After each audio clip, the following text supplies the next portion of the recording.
Come on, Lewis. We're live. I told you. You got to see a doctor about Lewis, you made that noise and you're definitely here. Well, the stream hasn't started yet, so hold on a second. See, this is why you have to watch the stream, because I started it. Oh, maybe there's just a lag. There we go. Yeah, I think there is. All right, well.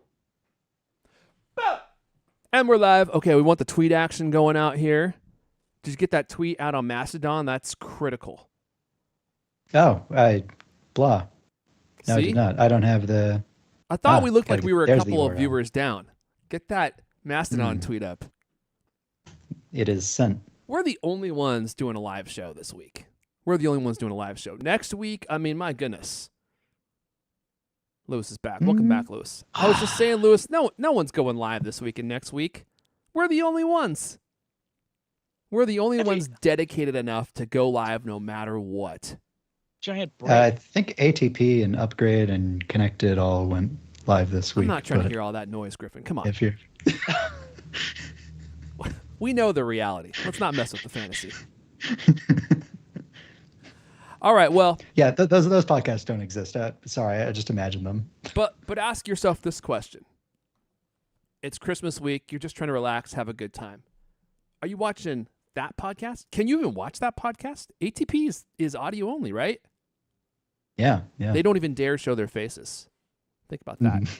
Think about that. Not a bad approach. Not a bad approach. They might be onto something. All right, well, let's see here. We got to roll because I'm going to a musical. I'm leaving the house in 50 minutes. I'm going to a musical. What's the musical? I'm going to see White Christmas. Yeah? Yeah. Are the kids in it? Are my kids in it? Yeah. No, it's like a real, honest-to-goodness, actual musical with professional singers getting and some actors. culture. Yeah. Whether you like it or not. Yeah. We're going to go in there and we're going to, I don't know how long it is. Maybe an hour and a half, maybe? 4 days. I hope it's good, man. I mean, the original's pretty hard to beat. You know what I'm saying? Hard to beat that cast. Yeah. All right, look, we got Adrian Radowskill. I hope I said that wrong. Betty Reyes is here. Reyes. Level Remix. Paul Wilson.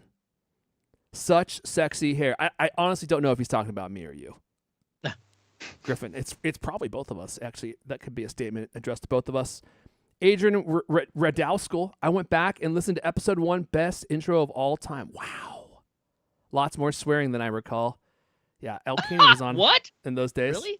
Morning lads from Melbourne, from Andrew Trivet. Okay, look, we got to get rolling. We actually have a lot of stuff to go through this episode, and I got to be walking out the door in 50, maybe 55 minutes. I'm leaving. I don't even care if we're done. I'm going to just get up and leave. So let's go ahead and cue up Mrs. You-Know-Who. Do I have all my notes going? We got Greg here with the hola. Let's get her in here. Oh, Mrs. D. Oh, Merry Christmas. Oh, Mrs. D. Very, very festive. Merry Christmas to you, Mrs. D. Do you have any big plans, Mrs. D? Oh, you know, my dear, I will probably enjoy a cup of tea, have a crumpet, and make love to El Caney. Every week, Lewis. I never see it coming. It's gross. I don't want to hear that, Mrs. D. If you don't mind, you've ruined Christmas. And we want to get this show started. Look at poor Lewis. He's clearly having gastrointestinal issues now. And right as the show's starting, of course, he's also eating a giant hoagie. I wish you all could watch him do that live. Did you finish that sandwich, Lewis? Oh, it's sitting there taunting me. Oh, you rushed it. Never rush a hoagie, Lewis. That's a life lesson I've learned. All right, well, do I have all my... never rush a hoagie. Never rush a hoagie. Okay. Hey, how are the audio levels, by the way? Are we looking... Check. Are we sounding okay? Are we looking okay? Give me some audio there, Lewis. Yeah, how's it going? Yeah. Right. It sounds fantastic, doesn't it? Yeah. Oh, right. Baby. Yeah. Rock voice initiated. All right, well, let's get this thing rolling then in... Hello, and welcome to the CultCast, the best 30 plus years minute Apple conversation you're going to hear all week long. I'm your host, Airfront Elijah. Joining me today, he's making a list. He's checking it twice. He's going to find escape Cult of Mac writers and punch them once or thrice.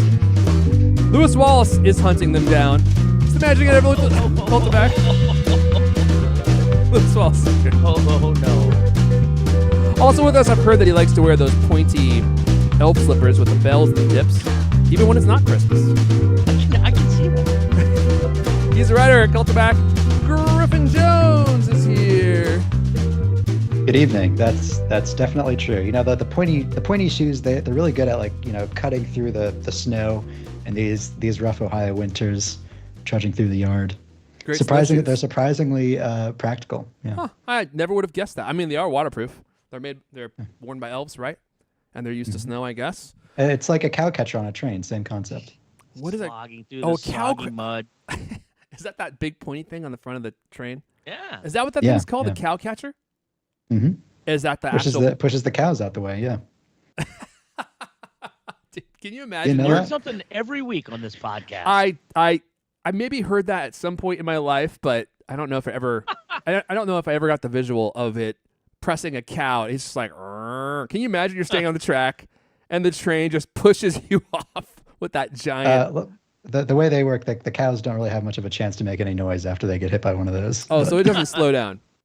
No. It just launches that big old cow right off the track. Yikes, man. Or buffalo, I guess. Okay, look, we got a lot to cover this week. I don't even know if we'll finish because I'm going to be leaving here in 50 minutes. And Lewis has a hoagie right below the shot. You can't even see it. He's just dying to get back to it. He was eating it before we even started. So hungry. He had to put it down for this show. So before we get to do that, I want to say a quick thank you to Squarespace for supporting this episode. If you've never purchased Squarespace before, you've heard me talk about it. This is your chance. This is the time. You got maybe 1 day left. You can get 20% off any new website plan if you go to squarespace.com/CultCast and use offer code W12C20. W12C20.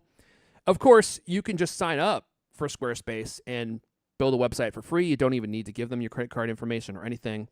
I use Squarespace for CultCloth.co. It just works magically. The orders come in. I never have to do any maintenance on it. It always works. It's always up. It integrates with all the services that I need to keep the business running and bring people in to help me run the business, do all the shipping and everything. It's great. It's perfect for what I need. And I'm getting hundreds of orders a minute, as I've mentioned before, more than I could even handle. I'm making so much money off CultCloth. I don't even know why I'm still here doing this show with you. It's a labor of love, honestly. That's the only reason. Because I make hundreds of thousands of dollars a week on CultCloth. CultCloth.co, by the way, if you're interested. And if you're ready to just have the checks roll in, or maybe you want to promote your business, you want to build a blog, I always tell people you can use it to build a really cool one-page impactful website that you can use to promote your skills to potential employers. It makes a difference. I've done a lot of hiring. It makes a difference. If you can give them a link to a website with your portfolio there, images of your work, and a nice picture of you, maybe a video, it makes a huge difference. And if you're ready to get your life in order, you've heard me call you all slackers. That's the polite way of putting it. If you're ready to stop being a slacker, get your life in order, get those checks coming in, get hired, get that job you want, go to squarespace.com/CultCast and sign up for the trial, build a website, see how you like it. And when you're ready to check out, you can use offer code. Oh, I lost it. Where did it go? It's gone. It's gone forever. Do you remember what the offer code was, guys? Oh, wait a second. Hold on a second. This is why it's gone. E2C1237, something like that. Holy moly. If you actually remember that, you're like Rain Man. Well, just go to squarespace.com. By the way, if you do miss, it's only that offer code I mentioned at the beginning. It's not showing up for me here. Is only good until the 22nd. So if you missed that, use code CultCast at checkout. You'll get 10% off your first purchase, which is also very good. And if you do a year of service, you'll get an additional discount, which is how I do it, and saves you a bit of cash. And also, if you do a year, you get a free domain name. Squarespace.com/CultCast. Use the offer code CultCast if it's after the 22nd. If it's not after the 22nd, just scroll to the top of the page, and you'll see the offer code there that they're promoting for the 20% off, but that's only good through the 22nd. Okay, let's dive right in. Lewis, I'm going to you. Oh, wait. Before I do that, I also have to just give a quick mention and thanks to Songfinch for supporting this episode. Songfinch will provide you your own personal song written for you, inspired by your story. Go to songfinch.com/cultcast, and I will talk more about that a little bit later because they just delivered me my song. I'll have you know. And are we gonna get to hear it? I'm not sure. Come on now. It's pretty intimate, Lewis. Pretty intimate. I see. I had two made, actually. One for myself and my wife. That one might be appropriate to play, but then I had one made for Judy E. Heath, my girlfriend. Oh, dear. You may know her as Alex E. Heath's mother. And that one's a little spicier, Lewis. I was thinking about having one made called If I Only Had a Hoagie. Yeah. They would write that for you. If I only had a hoagie. I think you should sing it, too. With a voice like that. Oh, man. They're not going to top Straight that, to the top of the charts, man. Well, it will be on the charts. I don't know if it will be at the top. Okay, let's dive into the first story. It's happened, Lewis. The Apple Watch is no more. It's crazy. Talk about coming out of the weeds, man. I actually thought for sure that there's gonna be like a last minute reprieve, and it's still possible. It's still possible. I don't think so, man. I don't think that we're gonna get a reprieve. I think the Biden administration passed on that opportunity. Yeah. So if you don't know, you can no longer order an Apple Watch from Apple's website. Although, right before the show, I put an Apple Watch Ultra 2 in my bag, and it seems as if you can still order that one. I don't know. Really? Okay, I'm gonna try this out.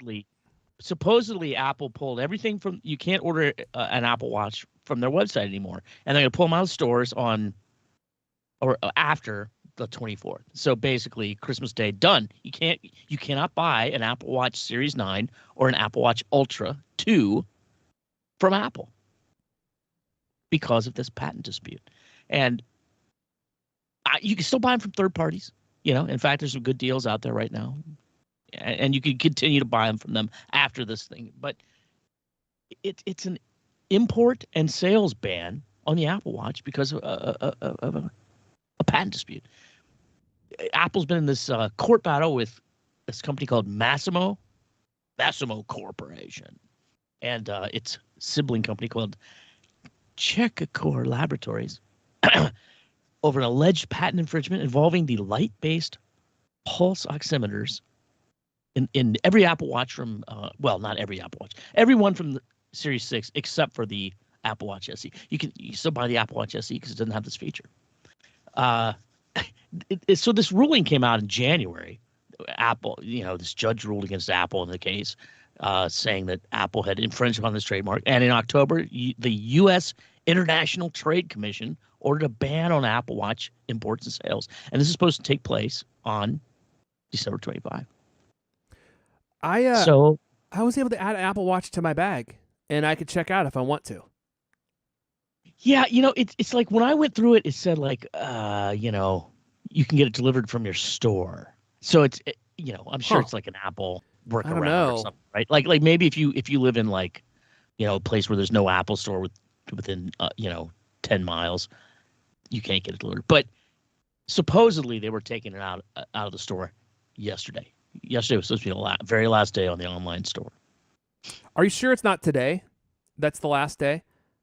Well, I guess it was we don't know. It was supposed to be yesterday. Okay. And did you put a Ultra in your bag or a No, I put a Series 9 in my bag. And it worked, huh? It says delivering from your store, though, right? No, it says unavailable for. Well, I guess it says unavailable for pickup from your store, but maybe it is shipping from my store. Who knows? Yeah, anyway. Apple made this decision because they're basically saying, hey, this is not we're not backing down. This ban is going to happen on the 25th. So they said that they would stop selling them online on the 20th, 21st. Okay. Yeah, and it's Apple versus the patent troll, and they're basically just playing a game of chicken. Like, I'm sure they didn't imagine Apple would actually go so far as to begin banning the Apple Watch for sale in the United States, because that's all they're after. They just want Apple to pay them a bunch of money to, disappear for a few years until they can charge Apple another licensing fee for this patent that they apparently have on pulse oximeters. Well, I feel like Apple's. Apple is running out of time that they can keep playing this game of no, no, no, no, no. If you're not going to take the amount of money that we offered out of court, then all right, well, that's it. You're walking away, and we'll stop selling the Apple Watch. That's kind of a short fuse that Apple has, because they're not really going to stop selling the Apple Watch in one of their biggest markets, and both of them know that, but they're playing this game of delaying, and this is apparently as far as Apple is willing to go so far. I don't think it's a patent troll. I mean, at least this company makes medical devices that use this technology. Apple supposedly now working on like a software workaround, right? Like they say that, or they, the latest report was well, we can do a software update that makes this work. What's it called? Massimo says, no, it's hardware. Software workaround's not going to happen. And in fact, there was an interview with this Massimo CEO. He says they haven't talked to Apple in it was like 10 years or some crazy amount of time. I don't know what's going on.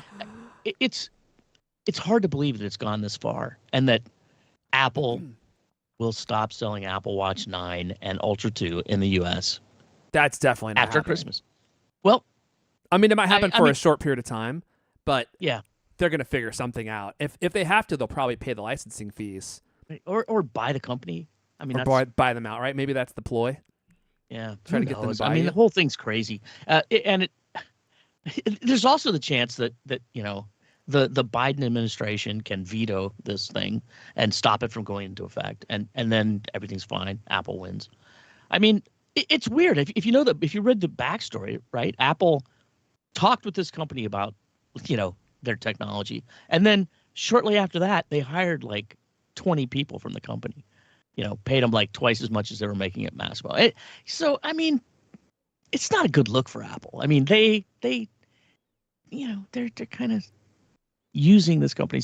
And the other thing, so right after they hired all these people, like a week later, they make all these patent filings, right? I don't know, man. I don't know think what Apple the details. Looks like Apple doesn't seem to be the champion of rights and fair play here. They seem to be sort of a giant gorilla beating up on a little monkey. All right, so Greg from the chat saying 21st is the last day, which would be today. Level Remix is asking, is it just 9 or any Apple Watch? It's Apple Watch Series 9 and the Ultra Series 2. And you'll still be able to find the watches on third-party retail websites. In fact, Amazon is selling the Apple Watch or Ultra 2 for $699 right now. And it's been on sale for days. So other retailers will still be able to sell it. It's just specifically Apple, which I imagine... if I had to guess, I'd say most of the sales of Apple Watch do not come from Apple, because there's so many third-party retailers out there who are willing to put it on sale, like Amazon. So they're still going to be able to sell a watch. The thing is, once those inventories run out, it's not like Apple will be able to sell Amazon more Apple Watches or Best Buy more Apple Watches to refill their stock. Like Apple, that itself is also sort of a ticking time bomb there. Yeah, I wasn't sure about that. That's probably true, but it seems from the story that it's only on Apple's official website, but that wouldn't make any sense, right? Like why would they only stop them from selling it on their website? Level Remix says the resale value is going to be insane. I know I almost thought about buying an Ultra 2 just for that reason, but I'm like, no. Apple's definitely going to figure this out. They're not going to stop selling the 9 and the Ultra 2 forever. I don't imagine. I mean, that's within the realm of possibility. I mean, if if this judge has prohibited Apple from selling, or it wasn't the judge, it was like the International Trade Commission. The ITC, right, was the one that blocked them from making sales in the U.S., which is something that we've never seen before. The absolute worst case scenario is that Apple has to pay this company a licensing fee, which they're probably just trying to avoid. Apple likes to do business where they pay these companies like a one-time fee for like 15 years. Like that's what they did with ARM that we talked about, like ARM Holdings that we talked about like 2 weeks ago. They have a license for the ARM architecture until like 2040, which I imagine, and like the licensing for those is like under like a dime per device that they sell with an ARM chip inside of them. That's how Apple likes to set up these deals. That's probably what they're trying to set up with Massimo. Like they're probably just negotiating let's give you an amount of money so that we never have to deal with you ever again. And that's Which is probably what the end smart. game will be. Like a month from now, the Apple Watches will both will be for sale again, and Apple will just be disappointed at how much money they have to pay them. Dang, I didn't realize that the Ultra 2 got new Alpine loop colors. These are breaking news. These are really good looking straps. And actually the Trail Loop, which was really super ugly before and still kind of is in my opinion. But they had that really just hideous orange strap connected to it, a little pull tab I should say. And I was like, this color clashes with my feng shui, with my humanity, and with the colors of the watch and the band itself. So I'm glad they did away with that, and now the little pull tab is the same color as the strap itself, which makes way more sense. Who's gonna get this medium blue, beige, and orange Trail Loop strap? That is one of the most terrible things I've ever seen. It transcends the category of strap. It's just one of the most terrible things I've ever seen. Wow. Beige. It is not a good look. I mean, there was a whole commercial that Apple did about beige. Remember? Jeff Goldblum? Beige. It's like so blah, so terrible. I mean, can't we think outside the box? Nature finds a way. I got to work on my Goldblum. Oh, man. But these Alpine loops and the other Alpine loops have been going on sale. The version 1s have been going on sale for like crazy. Like Verizon has been putting them on sale. Amazon has them on sale. People still complain that they're too expensive, which I think they are. $60, which is what they were on sale for, is still a lot for a strap like this, but they were originally $100. But the Alpine loops, man, they're the nicest straps I've ever used. They fit perfect. They're stretchy. I mean, they are just a great strap. Great strap. I still have I like the way it looks, but I just feel like it's never the right tightness. Yeah, well, too loose, too tight. I'm running into that problem now, and the heart monitor keeps not being able to tell my heart rate because the strap is stretched out a little bit. Ah, see? Yeah. Yeah, I I keep had to getting tighten the high heart rate thing, which makes me nervous. Oh. Still got to go to the doctor. You should see a doctor. You know what else you should try, Lewis? Magnesium. Got to start taking magnesium, Lewis. Magnesium. Okay. Your body needs magnesium to regulate your heart rate. Not a medical advice show. I'm not a doctor, but I play one on this podcast. Okay, great. All right. Well, speaking of straps, do you want to tell us? Oh yeah, go ahead. Yeah. Sorry, I was trying to do a segue for you there. Yeah, sure. Let's do it. I don't need a segue. I am the segue man. So let's talk about bands, because we had a story out this week that all the bands that you've purchased for your Apple Watch are not going to work on a future Apple Watch, which I think probably is going to happen at this point, since we have not one but two reliable leakers reporting on this. And I think it'd be an utter tragedy to have to rebuy my straps again. Dude, I mean, seriously, especially the leather link straps, which they're not even going to make anymore. And now you won't be able to buy the leather. You'll have to buy that crappy fine woven. And your leather link straps won't work with... Anyway, where's the story? Let me see here. Oh, I completely lost it. Let me bring this up. Why did I not open this? What was I thinking? I don't even have this open. All right, let me open it. You've already checked out. Let's face facts. I checked out long ago. You're on your way to the musical. Your Apple Watch bands may not work with next year's model. Next generation Apple Watch models will feature a completely redesigned band connector, rendering them incompatible with all current bands. Oh no. According to the leaker and prototype collector known as Kosutami, in August, Bloomberg's Mark Gurman said that the upcoming Apple Watch 10 could feature a different way to attach bands to the device. Kosutami's latest tidbit now appears to support this possibility. So those straps that you have may not work anymore. Individuals involved in developing new Apple Watch models told Gurman that the existing band system takes up a large amount of space that could be better utilized for bigger batteries or other internal components. As such, Apple's apparently considering a magnetic band attachment system.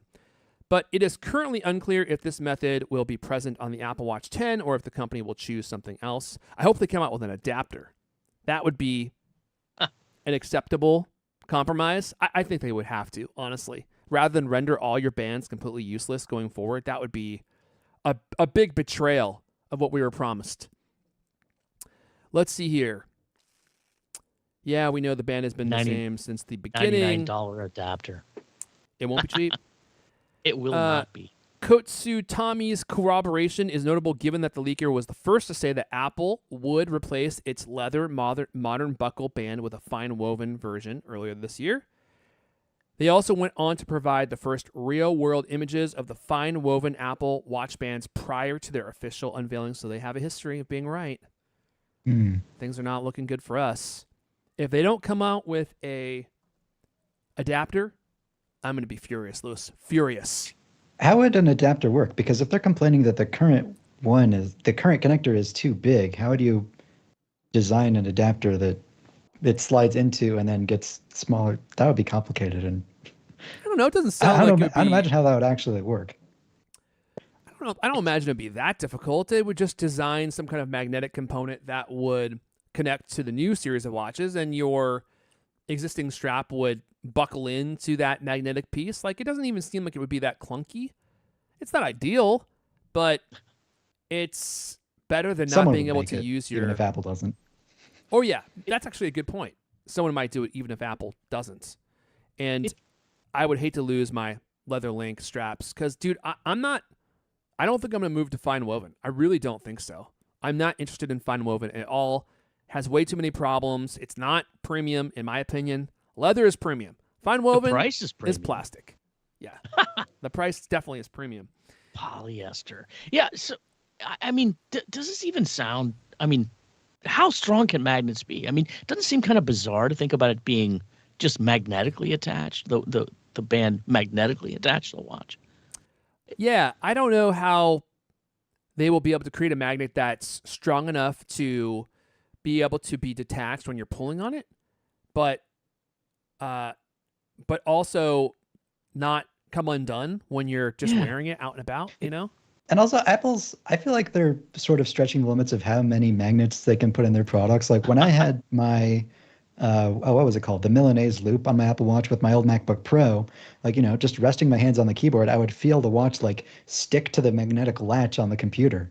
Or, you know, I don't have an iPad, but like I bet if you have a magnetic Apple Watch strap, you might have some interference, like, because like they have the magnetic smart connectors that connect the pencil and the keyboard and all that. Like, I don't know if the watch itself attaching to the band being magnetic, I would not trust that at first glance.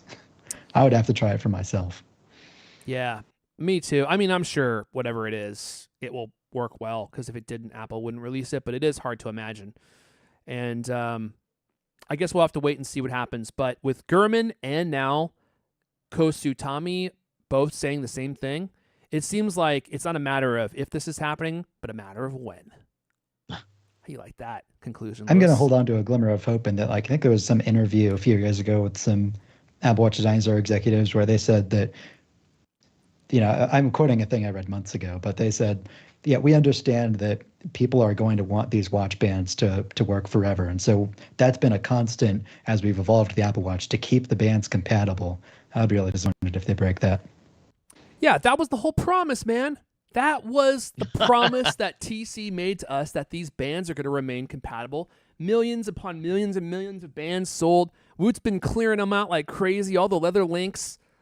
And also the I've been seeing the MagSafe wallets, the leather ones go on sale. Target's selling the golden brown one for $36 this week, Lewis. Yeah. Not a bad snag, because, you know, once the leather goes away, move on over. It's not coming back. I've never used one of those. Oh, you have it? Does it stay on the phone? It's surprisingly strong, yeah. Yeah. And it has a version of Find My built into it. It doesn't have what I was hoping it would have, where your phone could actually figure out where the device was, like, and take you to it.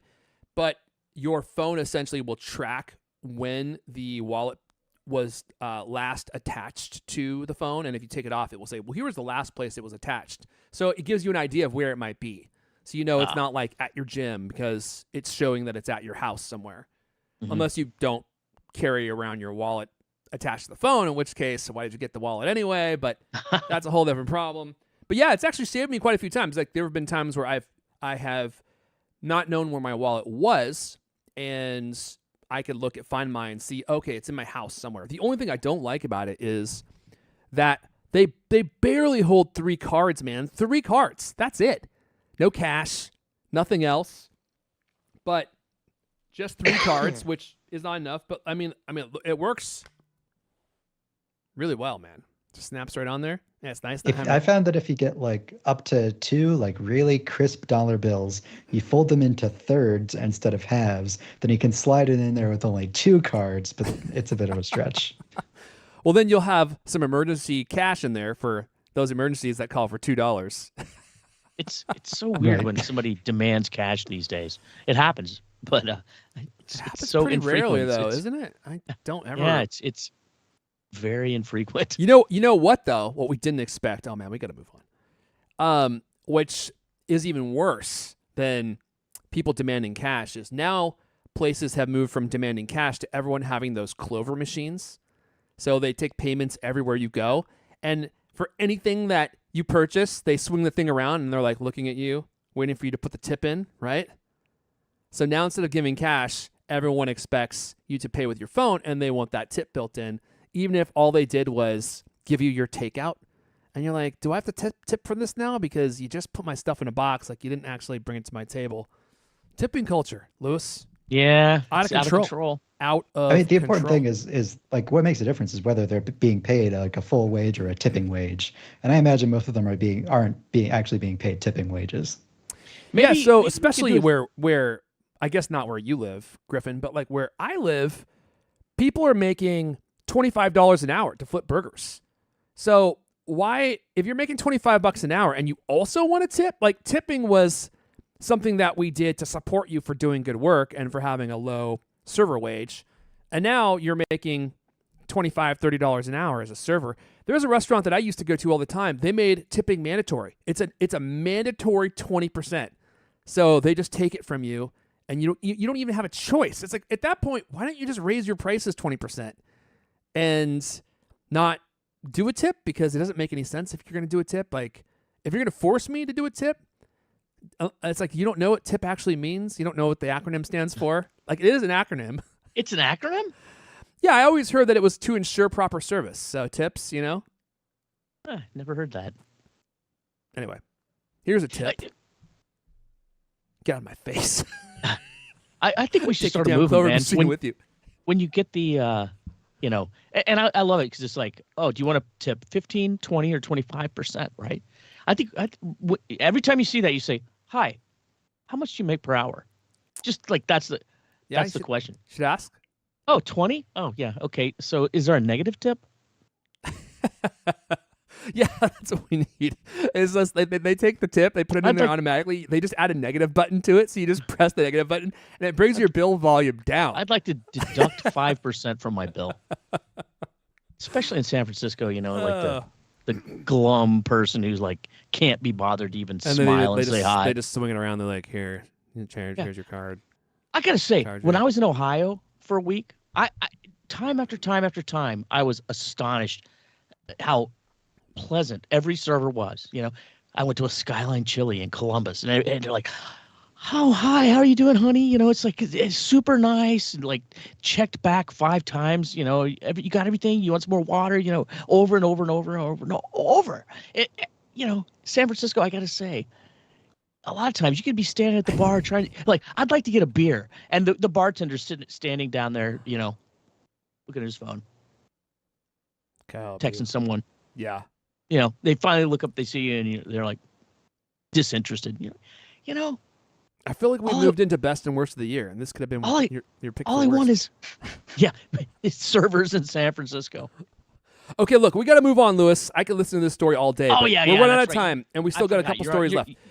You gotta move. We're gonna have to cruise through this CarPlay story really fast. But first, let's do a giveaway, Lewis. Yeah, same giveaway as last week. We're giving away, I believe, 2 of these. You get a iPhone 15 case and a screen protector from Mag Easy. You get to pick whichever one you want. They have a whole bunch of different types of cases, from like super protective to, just kind of, they got some kind of crazy designs. Huge range of them.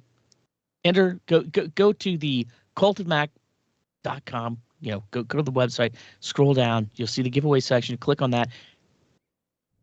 All you got to do is enter. It's free to enter, and you could be one of 2 people who wins an iPhone 15 case of your choice and a screen protector of your choice from MagEasy. These are fantastic little things, and we love having these giveaways. We get to give our valued readers and listeners and viewers. Don't forget viewers. And the poor viewers, they need probably sunglasses. They deserve something for free. Yeah. We love to give these things away. We're always giving away something.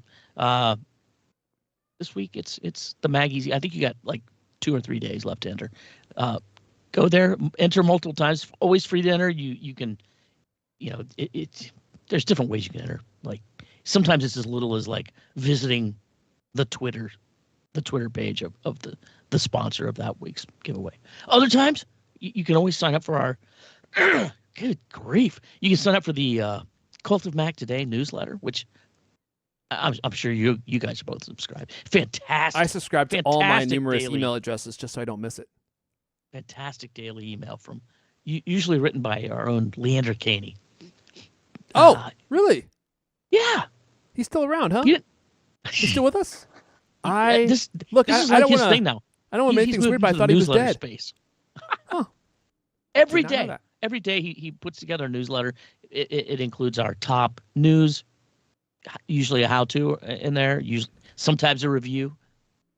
It's a great newsletter. If you're not signed up, you should, even if you don't want to enter the giveaway, which I can't imagine why you wouldn't. But even if you don't, just go to our website and click on the newsletter thing and sign up for Cult of Mac Today. It's a great newsletter. Okay. I will leave a link in the chat and in the show notes. And I also want to give a quick thank you to Songfinch for supporting this episode. What is Songfinch, you ask? Well, I talked about it last show, I think. Songfinch will provide you your own personal song, written for you, inspired by your story. It is, I would say, the ultimate gift for the nostalgic person in your life. They create an original studio quality song for you. And I went through this whole process recently, and I'll just tell you quickly what the experience was like and what the end result was, okay? So if you do have someone in your life that doesn't get nostalgic and loves like thoughtful, non-physical gifts, right? Wife, maybe a husband, girlfriend, boyfriend. This is a completely unique gift. When you're going through the process, you get to choose from a whole range of different artists. You listen to their music, so you kind of like get a vibe for their style. And then you pick the one that you like, and then you fill out some basic information about the song that you want to create. By the way, you can create it for yourself if you want to. But I think it makes a lot of sense as a gift. And so you write about, so for in my situation, I wanted to create a song for my wife. She doesn't know, actually. I haven't played it for her yet. I'm going to give it to her on Christmas. And I just provided a whole range of information about our relationship, what I love about her, our kids, that type of thing. It was easy. It took me 20 minutes.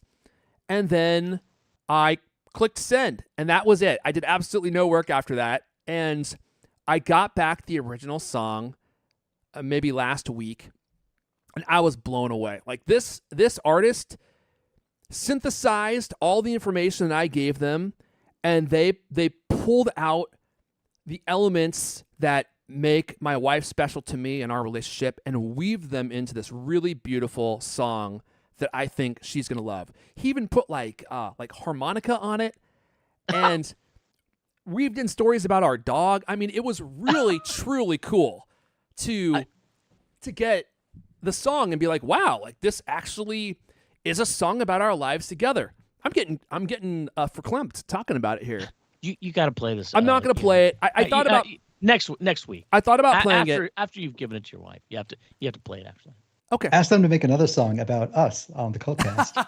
I should see if they'll do that. Actually, I should see if they'll do. I'm going to contact Songfinch and see if I could do that.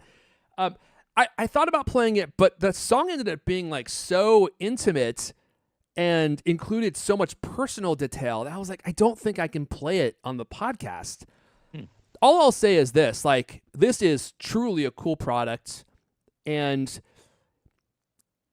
if you have someone in your life that you feel like would appreciate music written about them or your relationship, this is something that you should check out. There's nothing else like it, and they actually create you a really beautiful product that is custom and all about you and your life. If you want to check it out for a limited time, Songfinch is letting our listeners upload their song on Spotify for free, so you can listen to your new favorite song anywhere you go. They did that for me, actually. The song is on Spotify now, so you can just send someone a link to Spotify. Go to songfinch.com to start your song. After purchase, you'll be prompted to add Spotify streaming to your original song for free. That's a $50 value. This offer is only available for our listeners at our special URL. Go to songfinch.com, songfinch.com/cultcast. That's songfinch.com/cultcast. And if you do get a custom song and you want to share it, actually, if you all get a custom song and you want to share it, I will play it. I will play part of it on the show. I promise you that. If you get it and you like it and you want to share it, I will play part of it on the show. I wish I could share ours, but I'm not sure I'm ready to do that yet or possibly ever. But I am actually going to ask them to see if they'll give us another song and have one made for the CultCast. That would be pretty funny. Anyway, great Christmas present, great birthday present, great I love you present. Really a very special, cool product. Okay, let's move on and talk about... Okay, let's do next-gen CarPlay, Griffin, but we got to go fast because we're running out of time here. Okay, so Porsche and Aston Martin gave a preview of the next generation of Apple CarPlay. Apple announced this in 2022 at WWDC and said at the time that we would start hearing announcements by the end of this year, for cars debuting starting next year. And in case you aren't familiar, like rather than like resurfacing instead of only showing up in the car's infotainment screen mirrored from your phone, new CarPlay will like commandeer all of the vehicle's displays from the dashboard to the infotainment to any supplemental displays. Unlike the CarPlay you used to, part of it can actually operate without your phone. To understand, I don't like the precise technical details are a little bit scant at this time. I'd love to read more about that, but we have the initial announcements right now. Alan Dye gave this quote that's like, with the next generation of CarPlay, we've partnered with automakers to design an entirely new unified experience that enables the very best of Apple and each particular automaker. It is a blend of a user's personal experience of iPhone paired with a celebration of the strong brand identity of each automaker. So the first two to do this are Porsche and Aston Martin. Interestingly, Aston Martin wasn't on the initial list of car makers that would use this new generation of CarPlay. We still have yet to see anything from the other automakers, which include Acura, Audi, Ford, Honda, Infiniti, Jaguar, Land Rover, Lincoln, Mercedes-Benz, Nissan, Polestar, Renault, and Volvo, which apparently also agreed to do this. A lot of people are saying that Apple just announced this thing as, to get any scrap of Project Titan out of the door. Automakers are never going to agree to do this.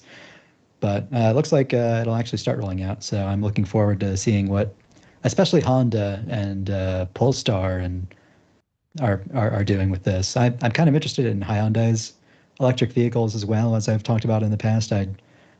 But they're not yet on this list. So we'll see. It's coming, even though it's a slow, I don't know, man. Glacial churn. This is the future I want. I'm not sure this is the future we'll get, but Alan Dye's commentary, even though it's a little snooty, but and oh, you don't say. And clearly something written by a designer in San Francisco. I think he is. It's cool that they are creating these custom aesthetic experiences for the individual brands. I actually think that is the way to go, and not just. They would never agree to do it if they weren't able to like put a Porsche logo on there. They still all use Apple's font San Francisco, but it's pretty customizable. Like you would look at that and see like, oh yeah, that's a Porsche dashboard. I mean, it looks absolutely beautiful. I don't know how many other car manufacturers will allow Apple to basically take over the cockpit of their car, but My goodness, my. That looks really good. I would love to have this in any car. I've never actually even used a car with CarPlay. Never. Are you kidding? No, I've never. I mean, aside from like seeing them on like the showroom floor, but like driven one around and actually lived with one. Nope. Oh, are you going to be in the market for a 2024 Aston Martin DB12? I'm waiting for the 25. Okay. 26 maybe. Yeah. DB. The DB. Yeah, DB. That's appropriate signage for the people that buy that car. I'm just joking. I'd be more interested in the Porsche, to be honest with you. All right, let's see here. Let's move on. Oh my goodness! Before we do, we got to give a thank you to Adrian Radowskill. Did I say that name wrong? I hope so. Go buy yourselves a Christmas round, lads. Just wanted to say thanks for all the amazing shows this year. They are the soundtrack of my gym sessions. Oh man, that warms my heart. And he gave us 20 pounds. Wow. That's worth more than American dollars, Lewis. More than I can lift. That's like $200 US. It's unbelievable. Thank you, Adrian. That's really kind of you. And I want to thank everyone who's been listening this year and anyone who has left this positive feedback on iTunes. Lord knows we need it. And thank you for the tips. I hope we're giving you proper service here. And I want to give a special shout out to all the members of the Gov Club who have been listening since 2012 when the show began. I can't even believe that I've been doing this show for that long. I'm not even sure Griffin was alive when the show began. Griffin, what were you in 2012? You were in diapers, I'm gonna guess. Were you walking yet? I won't reveal my exact age, but I will say that I've had a computer since 2002. Oh, wow. Okay. I mean, did your parents buy it for their future son that was coming? They're like, one day we're going to have a son, and we're going to give him this computer. I'm not cheating. It wasn't a family computer. It was a computer that was mine that was in my room in 2002. So I had whatever age you think you would give a child a computer to 21 years. And that's one day we're going to find out that Griffin's like 53 years old. He just has great skin. All right. Well, let's see here. We got to move on, and we got to move fast. We have to do this in essentially 10 minutes. I don't know how we're going to do it, but this is the best and worst of the year. We're going to just have to keep our picks short, Lewis. So no going on and on and on and on and on about your favorite pick. You got to just pick a few sentences and roll with it. Does anyone want to go first? And then we could do like one pick or maybe two worst of the year. I've got a really good one this week, so I should go last. Okay. Well, let me see. I'll kick us off with a show that was one of my favorites of the year. Maybe you could guess it. And it's one that I just recently started rewatching again now that I have another free subscription to Apple TV Plus. Rewatching. Yeah. Do you not rewatch, Lewis? Are you not a rewatcher? Not very often. Oh man, it's like my primary content type is rewatching. All I do is rewatch stuff. That's why you can remember the quotes, because you actually, you watch it once and you watch it again and you take notes and you watch it a third time and I take notes. Practicing along. Ample notes. Well, my pick is going to be Silo, which was one of my favorite shows of the year. Actually came out this year too. Came out, I think the first episode started streaming in May of 2023. And it is just darn fine sci-fi, Lewis. Oh, man. And the thing about it is they do a really big reveal right from the first episode. And you're like, dude, you just gave it all away. Like, how are you going to come back from what you've just shown? And yet they pull it off. They get you all the way to the last episode, and you'll be questioning what you actually know. And then they make another big reveal in the last episode that has you sitting there silent as the credits roll, and you're like, no freaking way. No way. I can't believe what they just showed me. And of course, like all Apple TV Plus content, absolutely beautifully filmed, very well cast, great premise. All these people live in this underground silo. They don't know why they're there, and they don't know when they can leave. And they have to exist in this circumstance with all these unknowns and try to keep people from going outside, because going outside can kill you, or so they think. Does it actually kill you? I don't know. I don't know. But that's going to be like my the first pick. 2 seasons of Lost in reverse. I was just going to say, it doesn't remind me of Lost. There's a guy who has to press a button every 15 minutes in it. And I was like, wait a second. He hit a yacht sitting outside. Okay, that's my pick. Silo, one of my favorite things of this year. I'm rewatching it right now. In fact, I liked it so much. Lewis, give me a pick, Lewis. This is slightly lame. Okay. But you know what I'm going to say? Slow Horses. And I have not watched this season, which is supposedly, the best one yet, right? This is season 3, just came out it started coming out a couple weeks ago. Or I'm sorry, a couple months ago. I haven't watched season 3. I just watched season 2 recently. I don't know if you guys have ever watched Slow Horses on Apple TV+. I haven't seen it, but you've told me to watch it like 10 times. It's a great show, and it starts with what it starts with. Each season is six episodes only, right? 6 45 minute or hour long episodes, and it's all about these Is it MI5? I can never remember. MI5, MI6, whatever. MI6. British spies, right? And these are like the screw ups. They're like the the spies who made basically career ending mistakes that didn't actually end their career. And now they get shunted to this low rent sort of place called Slough House. And that's what they call them slow horses. They're just basically spy screw-ups. And the leader of this office is played by Gary Oldman. And he's just like mean as hell to them. His hair's filthy, greasy. It's like it looks like he hasn't washed his coat forever. It's just filthy. You can almost smell him looking at him. And in fact, one of the amazing things that this character does is fart in the show, right? He's kind of like this horrible nightmare boss who's always, just blistering to his underlings, right? But you can tell that he actually cares about them. He actually wants them to do good work, and it's almost like you can imagine like all the horrible stories you've heard of Steve Jobs, right? Just being incredibly blunt and horrible to people and telling them things that they don't want to hear. And he does that, but he also sticks up for them, and he also he doles out praise very, very infrequently. But it's a great show, and it's each season is a different kind of weird conspiracy, right? And the strange thing is these spies, the screw up spies, they're they're not just battling the bad guys; they're also battling the good spies, right? So it's really it's a great show. Great dialogue, good acting, very, very fast paced. It's a good show. Lewis, did you rub Vaseline on your camera this morning? Someone in the chat mentioned it. I was like, dude, you do look blurry today, and I don't know why. I feel kind of blurry. I was up late last night. The background looks sharp. It's just Lewis that looks blurry. No. It just looks like maybe your camera isn't focusing or something. Don't even stress about it right now. I don't know if that's it. It's a little late to worry about it. Yeah, let's not worry about it. All right, Griffin. Okay. I want you, if you're able, to close your eyes and imagine the perfect driving experience. It's two lanes.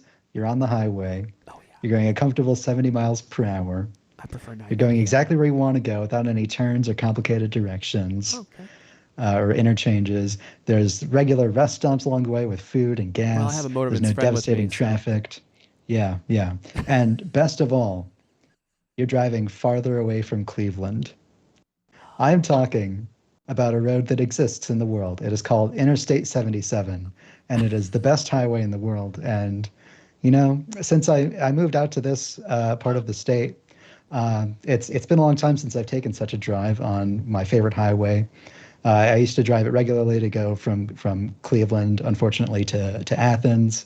I've not had a chance to drive there. It's a fantastic highway. It's one of my favorite driving experiences. And a fun fact that makes it special is that Interstate 77 has this connection with Interstate 70, which would take you towards Columbus, which is actually the largest highway interchange by area, estimated in the world, at over 300 acres. You know, you're driving along the highway, you see the I-70 sign, and that's only like both sides of the highway like split apart, and you're driving up this giant hill, and you can like look on the horizon and see like the other half of the highway. It's like this gigantic, like cross-shaped thing. It's pretty wild. If I had to pick a preferred side, I-77 north or south, I would of course go with I-77 south, because again, the longer you drive, you get farther and farther from Cleveland, and that just warms my heart. I did not see this coming. Nor did I. I think this might be a CultCast first, is featuring a highway. You know, as a fan of driving, I appreciate your pick because I love a good drive. I love driving, man. Like, sometimes I think I should have been a trucker and just driven nonstop. I love driving that much. I just love going for a good drive. Sometimes I hang my head out the window like my dog does. Let the air just flow through. Get that D. Griffin Jones hairstyle going. So, and plus it, you know, if it leaves the place that you don't want to be, that's even better. That's even better. Mm-hmm. Okay. There's some excellent bridges too when you cross the Ohio River, but I appreciate that's all I got to say. Okay. Mm-hmm. So it goes to Marietta, West Virginia. Yeah. Or no, that's in Ohio. Where? Oh. If you keep northeast going, of it takes you all the way down Parkersburg. to South Carolina. Yeah. I don't think I've ever. I mean, I've spent a fair amount of time on highways in Ohio. I've never been on 77. I may make a point of doing it next time. You got to do it, Lewis. Everyone loves 77. You got to do it. Got to make it down there. Look, guys, I hate to do it, but we're out of time. We're out of time. I got to go. So we go out on a high note. We can't, but you know what? A divided highway. Next episode is going to be our final episode of the year, and Wow. we might do the entire episode as picks because I don't know what Apple News is going to be to talk about, and so we might just do nothing but picks. So I apologize because we didn't even get a chance to do our worst ones, and I had some real juicy picks for worst. But that's it. We got to go. That's all the CultCast we have for you guys this week. I have to get myself out of here so I can go to this musical. Of course, the fun continues.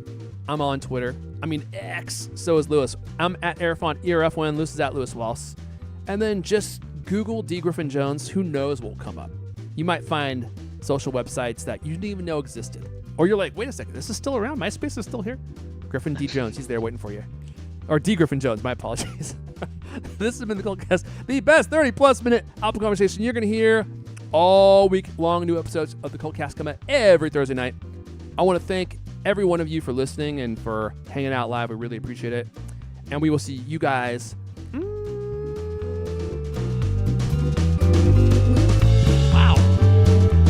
next time.